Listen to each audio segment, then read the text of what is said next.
매일 아침 꼭 챙겨야 할 뉴스 딱 3개만 골라서 깊게 들여다봅니다. 뉴스 세계 시간인데요. 오마이뉴스의 곽우신 기자 모셨습니다. 어서 오세요. 네, 안녕하세요. 그리고 김보혁 기자 모셨습니다. 어서 오세요. 안녕하십니까. 네, 두 분은 새해 들어 처음이죠? 네, 그렇습니다. 새해 복 많이 받으시고요. 새해 복 많이 받으세요. 요즘은 새해 복 많이 받으라 하지 않고 새해 복 많이 지으시라 이러더라고요. 또 인사가. 그죠? 누가 안 주니까 네. 본인이 알아서 지으시라 이렇게 얘기를 하던데 아무튼 새해 복 많이 지으시고요. 자, 많은 분들이 새해 인사를 건네주셨습니다. 호울스님, 잼마님, 고은숙님 새해 복 많이 받으라고 이렇게 인사 건네주셨는데요. 자, 우리 촌철님들도 새해 복 많이 받으시고 복 많이 지으시고 코로나로부터 멀리 떨어지셔서 안전하시기 바라겠습니다. 자, 첫 번째 뉴스 가보죠. 네, 코로나19 1일 신규 확진자 수가 23일 만에 600명대를 기록했습니다. 1월 3일 0시 기준으로 신규 확진자는 657명이었는데요. 최근 일주일 동안 일일 평균은 911명이었습니다. 이 새해 연휴 기간 진단검사 건수가 좀 적었던 게 주요 원인이고 교정시설 집단 감염으로 인한 확진자도 계속 증가는 하고 있지만 정부 당국은 3차 대유행의 정점은 좀 완만하게 지난 것으로 판단한다고 합니다. 이에 따라서 사회적 거리두기 역시 3단계로 격상하는 대신 수도권 2.5단계, 비수도권 2단계를 2주 더 연장하기로 했는데요. 다만 이제 동시교습 인원이 9명 이하의 학원, 교습소는 운영이 허용이 됩니다. 9시까지 가능하고요. 물을 제외한 실내 음식은 섭취가 안 됩니다. 스키장 및 눈썰 매장 등도 식사는 금지되지만 한정된 인원에 한해서 밤 9시까지 운영이 재개됩니다. 이러한 방역 조치가 이제 불공평하다면서 반발하는 목소리도 나오고 있는데요. 대표적으로 이제 헬스장 같은 실내 체육업계입니다. 대구의 한 체육관 관장이 이제 본인 헬스장에서 가족에게 미안하다라는 내용의 메모를 남기고 스스로 목숨을 끊는 사고가 있었는데요. 종사자들 역시 몇 달째 운영이 중단된 가운데 300만 원 지원금은 택도 없다라는 입장입니다. 이에 따라서 일부 업체 같은 경우에는 방역 지침을 어기더라도 운영 재개를 강행하겠다 이런 뜻까지 밝히고 있어서 정부 조치에 대한 자영업자들의 반감 역시 확산 중입니다. 그러니까 일단 3차 대유행의 정점을 정말 지난 거라면 그나마 다행이긴 한데 그 지났는지는 사실은 좀 이번 주까지는 좀 추이를 좀 봐야 되지 않는가. 그렇습니다. 전문가들이 이제 이런 얘기를 좀 많이 하더라고요. 그것은 좀 그건 지켜봐야 될 일이고 지났다면 그건 반가울 일이겠죠. 근데 문제는 거리두기 단계를 유지하기로 했는데 일부 조정이 있었던 거 아니겠습니까? 지금 네. 곽우신 기자가 전해주신 대로. 근데 이 조정 내용이 이게 지금 어떤 기준에서 이루어진 건지를 한번 좀 점검을 해봐야 될 것 같아요. 그죠? 헬스장은 묶는데 뭐 스키장 이런 데는 또 일부 풀어준 거잖아요. 이걸 어떻게 이해를 해야 되는 거예요?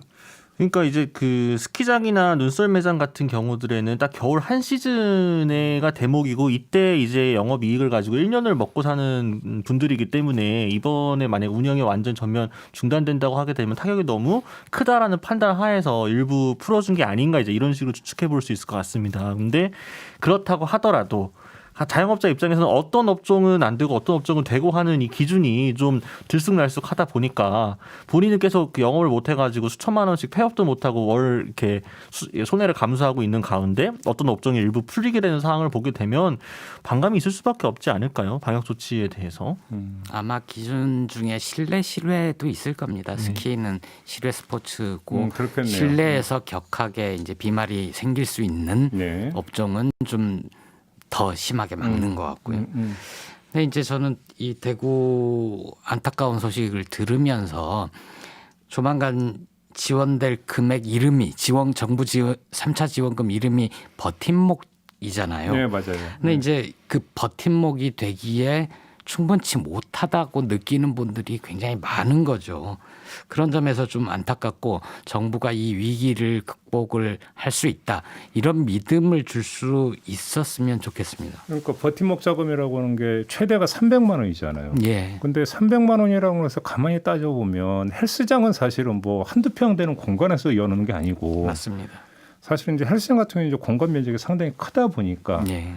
거기에다가는 임대료만 생각해 보니까 한 달 임대료나 될까 말까 뭐 이런 수준이라고 봐야 되는 거 아니겠어요? 그러니까 이게 그렇죠. 뭐 일회성 300만 원 지원으로 과연 이게 버틸 수 있느냐? 이건 뭐 누가 보더라도 답이 금방 나올 수 있는 성질의 문제인 것 같은데, 근데 문제는 지금 헬스장 같은 경우는 지금 3주 넘게 집합 금지 명령이 내려져서 일체 지금 문을 못 열고 있고 여기다가 2주가 더 연장이 된 거잖아요. 네, 그렇죠. 네. 만약에 이게 이제 계속 된다면 300만 원 갖고 버틸래야 버틸 방법이 없다라는 거죠. 그렇습니다. 이건 방법을 찾아야 되는 건데 네. 그럼에도 불구하고 그렇다고 또 마냥 그럼 또 열어줄 것이냐? 그것도 좀 그렇죠. 어떻게 해야 되는 거예요? 이게 그러니까 헬스장 같은 경우에 대표적인 예시로 나온 걸 거고요. 이제 헬스장을 포함해서 굉장히 지금 자영업자들 가운데 본인의 업종이 무슨 죄 지은 것처럼 계속 제한이 금지되고 있는, 그러니까 집합이 금지되고 있는 상황에 대해서 불만이 많을 걸로 보입니다. 그러다 보니까 자꾸 뭐 이제 강제로라도 열겠다라든가 아니면 꼼수 영업을 시도를 한다라든가 이런 것들이 자꾸 적발되고 있는 거거든요. 그러니까 사실상 1년 가까이 지속되어 온 사회적 거리두기 때문에 시민들이나 자영업자들은 사실 조일 만큼 이미 많이 조인 상태고, 이 긴장도를 지금처럼 계속 유지하기는 사실상 어렵습니다. 이걸로 올해까지 갈 수는 없을 거고요. 일부 완화 조치를 취해주겠다고 정부가 나섰다고 하게 되면은 특정 업종만 핀셋으로 선택적으로 하게 되면 결국에는 차별 논란이 나올 수밖에 없으니까 맞습니다. 좀 더 면밀하게 검토를 해가지고 완화할 곳은 어떤 기준으로 확실하게 완화하는지, 그리고 그에 대해서 어떻게 정부가 지원하고 책임질 것인지를 좀 더 명확해졌으면 좋겠습니다. 자꾸 자영업자들끼리 서로 싸우게 되는 형국으로 하지 말고요. 그렇죠. 근데 또 이제 학원 같은 경우도 9명까지는 또 열어줬단 말이에요. 네, 이번에 네. 허용됐죠. 근데 그 이제 방학 들어가고 이제 돌봄에 어려움이 있기 때문에 학원에서 그걸 어느 정도는 흡수를 해야 된다는 판단 때문에 또 열어준 거라면서요. 네, 그렇죠. 겨울 방학 시즌이고 지금 돌봄 때문에 자꾸 돌봄 사각지대에 대한 이야기도 나오고, 또 이제 그 입시 시즌이기도 하고요. 네. 이래저래가 겹쳐가지고 9인 이하로 모일 수 있도록 계속 허용을 해준 걸로 보이는데요. 아니 그러니까 돌봄 수요를 흡수하기 위해서라고 한다면 지금 목적이 뭔지를 좀 분명해야 되는 거죠. 방역이 목적이냐 그러면 도대체가. 그러니까 지금 이게 마구 섞여 들어가는 거 아니냐라는 얘기가 이제 그래서 따라 나오는 거 아니겠어요? 그런 점에서 문제가 이게 이런 기준에 따라서 이렇게 좀 조정이 되는구나라고 하는 고개 끄덕일 수 있는 정말 보편적인 기준을 잡기가 얼마나 힘든지가 결국은 여기서 나오는 거고, 그래서 전문가들 같은 경우는 차라리 3단계를 확 올려서 짧고 굵게 해서 확 추세를 잡고 그다음에 조금씩 푸는 게 맞는 거 아니냐는 얘기가 이제 그래서 나왔던 건데, 정부 같은 경우는 그거는 마지막 카드이기 때문에 이제 계속 손해질 수가 없다라고 하는, 여기서 고민 지점에서 계속 방황하는 부분이 좀 있는 것 같습니다. 네, 아무튼 그러니까 논란은 계속될 것 같고요. 뭐 헬스장 운영하는 분들 뭐 소송 이미 냈다고 하던가요? 네. 저기 업체 쪽, 그 업계에서 모인 그 이익단체 쪽에서는 소송을 지금 예고를 한 상태입니다. 이게 이제 이 여파가 좀 지나고 난 다음에는 우리 사회에서 한번 큰 좀 논의가 있어야 될 게, 결국은 좀 단순화하면 공익을 위해서 사익을 제한하는 거잖아요. 그러니까 굳이 표현을 한다면 네. 그렇다면 그래서 어디까지 제한할 수 있는 것이며, 그다음에 그것이 제한이 됐을 때 그럼 국가적 보상은 어떻게 이루어져야 되는가. 사실 이거에 대해서 한번 대원칙을 한번 사회적 토론에 붙여야 되는 그런 단계가 올 거라고 좀 생각을 하고요. 시대전환의 조정훈 의원 같은 경우에 그렇게 하는 게 헌법에 위반이 된다. 따라서 손해를 국가가, 정부가 어떻게든 배상을 해줘야 된다. 네. 이렇게 주장을 했죠. 그러니까 이게 이제 각 국가, 그러니까 공권력을 동원해서 강제로 어떤 그 사익을 제한하는 것이기 때문에 네. 그것이 공익을 위한 것이라고 하는 점에서 동의를 한다 하더라도 그럼 그걸 어떻게 그런 국가가 보전해 줄 거냐라고 하는 문제는 반드시 짚어야 되는 또 성질의 문제인데, 이게 그냥 일회성으로 애따 먹어라 식으로, 그러니까 일회성을 한번 던져주는 그거 갖고는 되질 않는다라고 하는 맞습니다. 거니까 이건 좀 한번 나중에라도 한번 사회적으로 대토론이 좀 있어야 되는 문제인 것 같습니다. 자, 두 번째 뉴스로 넘어가죠. 네, 생후 16개월 된 아이가 입양 후 10개월여 만에 사망한 사건이 국민적 공분을 사고 있습니다. 이제 SBS 그것이 알고 싶다가 지난 2일 방송한 내용이었죠. 정인이는 왜 죽었나 편을 통해서 정인 양이 입양 후 사망까지 271일간을 추적을 했고, 양부모로부터 지속적으로 학대당해왔던 정황을 이제 보도를 했습니다. 지난해 10월 13일 응급실에 실려왔을 당시 췌장이 절단되고 주요 장기가 손상되어 있었으며 양쪽 팔과 쇄골 및 다리 등도 골절되어 있었다라고 하는데요. 양부모는 정인 양이 소파에서 놀다가 떨어졌다라면서 사고사라고 주장을 하고 있는 상황입니다. 하지만 경찰 조사 결과 이들은 아이를 유기 방임한 혐의는 물론 상습 폭행까지 한 정황이 계속 나오고 있는데요. 이에 따라서 SNS에서는 연예인들뿐만 아니라 이제 유승민 등 정치인까지 나서서 정인아 미안해라며 추모 행렬이 이어지고 있습니다. 특히 지금 학대한 양부모는 물론이고 경찰에 대한 비판 여론도 상당히 높은데요. 어린이집 교사와 소아과 의사 등이 세 차례나 경찰에 신고를 했지만 당시 모두 무혐의로 처리를 했습니다. 제대로 대처하지 않은 양천경찰서 경찰들 역시 주의 경고 등 경징계에 그쳐 이들을 엄벌해달라는 여론도 높은 상황입니다. 근데 췌장이 절단되고 장기가 손상된 게 맞아요? 이제 부검을 했으니까요. 아니 네. 그게 어떻게 이런 일이 있을 수가 있어요? 그러니까 이제 이 정도가 있으려면 굉장히 강한 충격이 일시적으로 순간적으로 이제 복부에 가해져야 한다고 하거든요. 거의 이제 위에서 뛰어내려서 내려 찍는 정도로 하지 않으면은 이렇게 다칠 수가 없다라고 합니다. 아니, 이게 근데 이제 소파에서 떨어져서 이런 상처가 그럴 수는 이건 없죠. 날 수가 없는 예, 거예요. 이거는 명백한 폭행의 증거가 되는 거죠. 그러니까요. 아, 이거 참. 저는 좀 보면서 안타까운 게 예. 그동안 법과 제도의 문제를 얘기 많이 하잖아요. 근데 아동폭력, 아동학대에 대해서는 법과 제도가 끊임없이 강화가 돼 왔거든요. 네. 이번의 경우에 보면 법과 제도의 미비만은 아닌 것 같고 예. 가정폭력 혹은 아동학대 이런 문제에 대해서 경찰이 그건 가정 내의 문제다. 가정사의 문제다.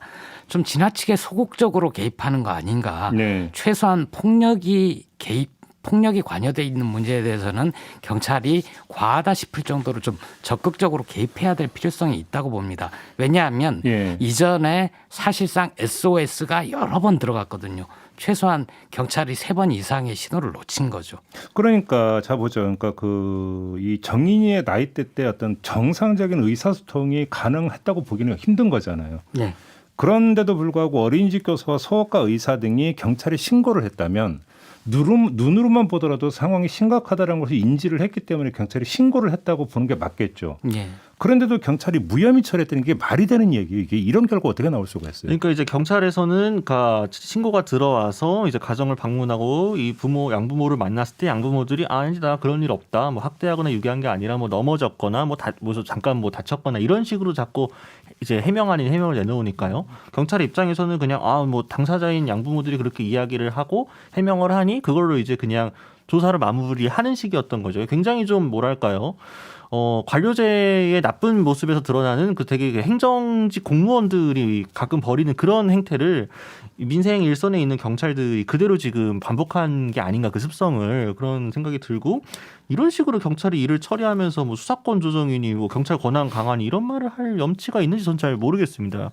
아니 그러니까 가서 그냥 눈을 한번 쓱 보고 뭐 별일 아니네 하고 돌아왔다고 한번 그렇게 그림을 그려보죠. 근데 저는 이해가 안 되는 게 아니 의사가 지금 신고를 했잖아요. 네. 소아과 의사가 어린이집에서도 신고를 해고를 했죠. 했고. 자, 아이가 그러면 말은 못했지만 네. 아이의 상태를 보면 정상이 아니다 보고 신고를 했죠. 근데 그러니까 바로 그거예요. 의사도 신고를 했을 정도면 이게 심각하다고 봤으면 최소한 어디를 데려가서 정밀 어떤 진단을 받게 한다는 이게 상식이지, 그냥 눈으로 쏙 보고 그냥 돌아갈 수 있는 성질의 문제냐라는 거예요. 이게 어떻게 가능한 일이에요, 이 얘기가? 정말 이해를 할 수 없는 현상이 좀 벌어진 건데요. 네. 지금 우리 촌철님들이 뭐 지금 계속 댓글을 달아주고 계시는데, 파랑나비님은 아동학대는 중재로 다스려 주세요라고 지금 댓글 달았고요. 탐크루즈님은 그 어린 것이 얼마나 힘들고 무서웠을까 유유 이렇게 달아주셨고, 유몽치님 정인아 미안해 어른으로서 정말 부끄럽다. 그다음에 신토방님 세상에나 입양을 해놓고 학대로 아이를 죽여? 세상에 이렇게 지금 댓글을 달아주셨는데, 사람이라면 해서는 안 되는 짓이 있는 거잖아요. 네. 어린아이가 도대체 무슨 죄가 있습니까? 도대체 왜 이럽니까? 거기다 입양을 한 거잖아요. 네. 이해를 할 수가 정말 없습니다. 경찰이 또 어떻게 했는지 이건 반드시 좀 검증이 필요한 대목이다, 이렇게 좀 다시 한번 정리해서 말씀을 드리겠고요. 세 번째 뉴스로 넘어가죠. 네, 중대재해기업처벌법 제정을 위해서 국회에서 23일간 단식 농석을 진행했던 강은미 정의당 원내대표가 결국 건강 악화로 인해서 병원으로 이송됐습니다. 의료진 권고에 따라서 단식도 중단을 했는데요. 이제 2일 병원으로 실려가서 3일부터 단식을 중단하고 회복 중입니다. 강은미 원내대표는 이제 페이스북을 통해서 미안하고 면목이 없다라면서 법이 통과될 수 있도록 끝까지 함께하겠다라고 전했습니다. 함께 단식 농성을 진행했던 고 김영균 씨의 어머니인 김미숙 김용균재단 이사장, 그리고 고 이한비 PD의 아버지 이용관 씨, 이상진 중대재해기업처벌법 운동본부 집행위원장은 계속 단식 농성을 이어가고 있는데요. 이분들 건강 상태도 썩 좋지는 않다고 합니다. 근데 지금 한국경제 보도에 따르면요, 김태년 더불어민주당 원내대표가 자영업자와 소상공인에 미치는 영향을 고려해달라라면서 여당 법사위 소속 위원들에게 지시했다라고 보도가 나왔는데요. 재계 등의 우려를 고려해서 이 처벌 대상이 되는 자영업자의 범위를 좀 축소하는 쪽으로 추진될 가능성이 높아진 상황입니다. 현재 이제 법안 소위에서 심의 중인 이 처벌법이 여야 이견이 워낙 큰데다 민주당과 국민의힘 모두 소극적으로 나서고 있다는 비판이 계속 나오고 있는데요. 한편 울산 현대자동차 공장에서 협력업체 소속 50대 노동자가 청소 도중에 기계에 끼어 사망하는 사고가 또 발생했습니다. 미안하고 면목이 없다고 이야기할 사람은 강은미 의원은 아닌 것 같고요. 그죠? 아직도 법 처리가 안 되고 있는 그 한가운데 있는 분들이 해야 되는 이야기가 아닐까 싶은 생각이 좀 듭니다. 네. 근데 지금 임시국회 회기가 1월 8일까지죠. 8일까지입니다. 그럼 지금 오늘이 4일이니까 지금 4일 남은 거잖아요. 네, 이번 주 안에 끝내야죠. 그러면 그 8일까지 이게 지금 제정이 가능한 건가요, 일단?